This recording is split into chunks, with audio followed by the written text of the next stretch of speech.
안녕하세요, 김촌입니다. 2022년 마지막 날인 31일에도 윤석열 퇴진 김건희 특검 21차 촛불 대행진의 열기는 뜨거웠습니다. 지난주보다 더 많은 시민들이 함께했고 저도 현장에서 뜨거운 열기를 몸소 느끼며 감동을 받기도 했습니다. 촛불이 이긴다!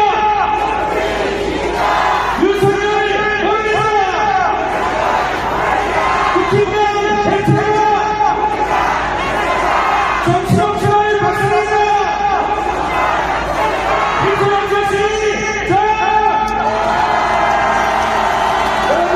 또한 광화문에서 태극기 부대의 방해가 있었지만 많은 시민들은 더 힘차게 명동과 보신각 사거리, 광화문 사거리에 윤석열 퇴진을 외치고 왔습니다. 그런데 역시나 조선일보와 이데일리는 뜨거운 21차 촛불 대행진에 질투하듯 까내리는 기사를 마지막 날까지 썼습니다. 먼저 이데일리는 서울 도심 진보 보수 맞불 집회 계속이라는 제목으로 기사를 썼지만 제가 담아온 영상을 보시면 정말 몇 명 되지도 않은 보수 집회를 거대한 촛불 대행진과 비교를 했습니다. 그러면서 이데일리는 이날에도 도심에서는 진보 성향 단체와 보수 성향 단체들이 맞서는 집회가 이어졌다며 맞불이라는 말도 안 되는 단어를 쓰기도 했습니다.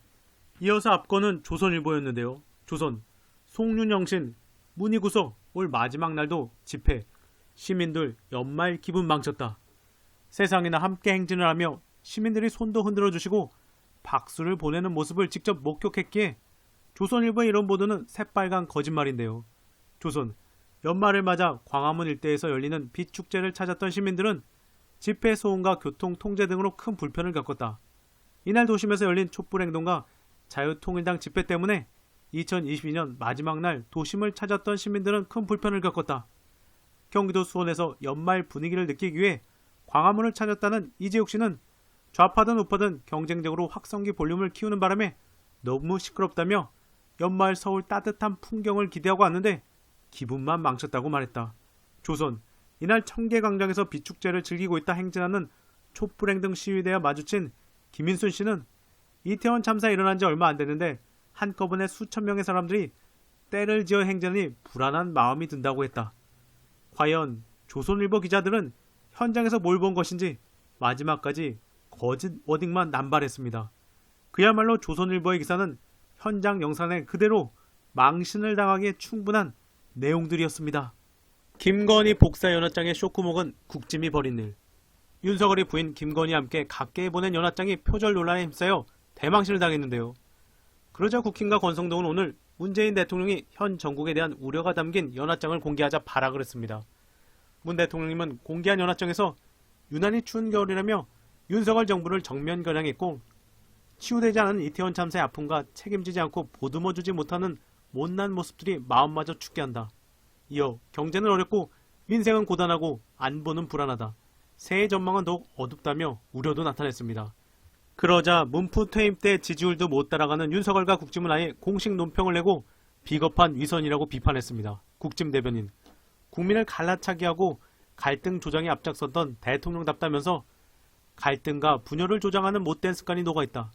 그러면서 경제발전과 새 정부의 국정과제를 발목 잡고 있는 건 문 전 대통령의 친정인 민주당이라고 억지를 부렸습니다.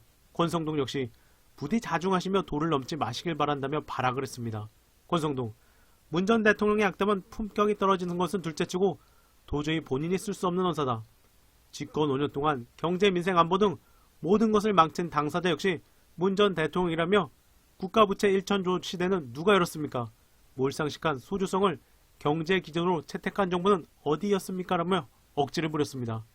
결국 팩트 폭격에 두드려 맞은 국진과 윤석열 정부가 전국을 찔려 역시 전 대통령 탓하며 마지막 날까지 열폭하는 모습입니다. 맞는 이야기에 발악하면 바로 진실인 것이고 막판까지 폭망하는 윤핵관들과 국민의힘 모습입니다. 2023년에는 대선이 있을 것입니다. 오늘 김용민 PD와 변희재 씨는 21차 촛불 대행진에서 자유 발언을 하기도 했는데요. 김용민, 제가 예언 하나 하겠습니다. 2023년에는 대선이 있을 것입니다. 이유는 이렇습니다. 우리 국민은 피해갔으면 좋겠는데 경제 안보 위기가 불어닥칠 것입니다. 제가 하나만한 성장률 이야기하는 게 아닙니다. 지금은 요란하진 않아도 IMF 때 상황도 다르지 않습니다. 게다가 돈 빌려 집 산 사람들도 돈 빌려준 은행들부터 제2금융권까지 고금리로 견딜 수 없습니다. 현금을 구할 수 없어서 기업도 지금 한계 상황에 왔습니다. 연쇄부도는 이미 시작됐고 기업이나 재벌을 옹호하는 정권은 구조조정, 해고로 돌파를 할 것입니다. 이제 비로소 실감할 겁니다. 40% 못 되는 저쪽 지지자도 윤석열 입당이 대책 없는 정권임을, 게다가 밖에 나가서 혹은 집에서 국민이 참사를 겪는 사고가 계속될 것입니다. 왜냐? 대통령이 국가적 위기를 막을 아무런 지혜와 대처 능력이 없기 때문입니다. 이미 많이 봤잖아요. 사고 터지면 언론 통해서 사태를 왜곡하고 아울러 현장 책임자를 질타하면서 그것을 남의 탓으로 돌릴 것이기 때문입니다. 그런데 그것도 한두 번이지요. 이미 160명 가까운 사람이 수도 한복판에서 죽은 사건은 아무리 오도하고 왜곡하려고 해도 감출 수 없습니다. 국민을 떼죽음 당하게 해놓고 무너지지 않은 정권은 없습니다. 2023년에 대선이 있는 또 다른 근거는 권력 투쟁이 심해질 것이기 때문입니다. 국힘 정권 아래서는 단 하나입니다. 대선 때는 공동의 이익이 많았으니 유승민, 이준석도 윤석을 편들었지요. 이제는 어떻습니까? 윤석열, 김건희, 천공, 강신업, 이상민, 한동훈이 그룹이 있고요. 윤핵관, 권성동, 장전이 서로 뒤엉켜서 싸울 것이 확실합니다. 아울러 검핵관과 윤석열의 하명 수사를 받아 시다발이 노릇하는 검사 사이에서도 전선이 형성될 것입니다. 국민의힘 보세요. 입을 여는 자들 모두 윤석열을 칭송하는 것 같지만 최근 여러 표결을 보면 30% 가까이 등 돌린 게 보입니다.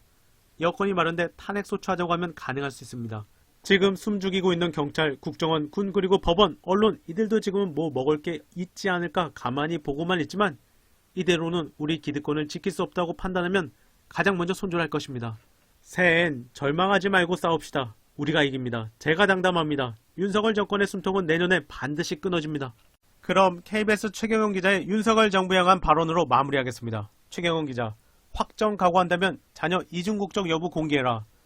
정부, 국회, 대통령실, 재산공개 대상자들의 자녀들 이중국적 여부를 공개하자. 재벌 대기업의 이른바 오너 자녀들도 마찬가지다. 자기 자식 군대 보내는지 보낼 것인지 여차하면 다 튈 인간들인지 확인할 필요가 있다. 그 비율이 일반 국민들 수준은 되어야 한다.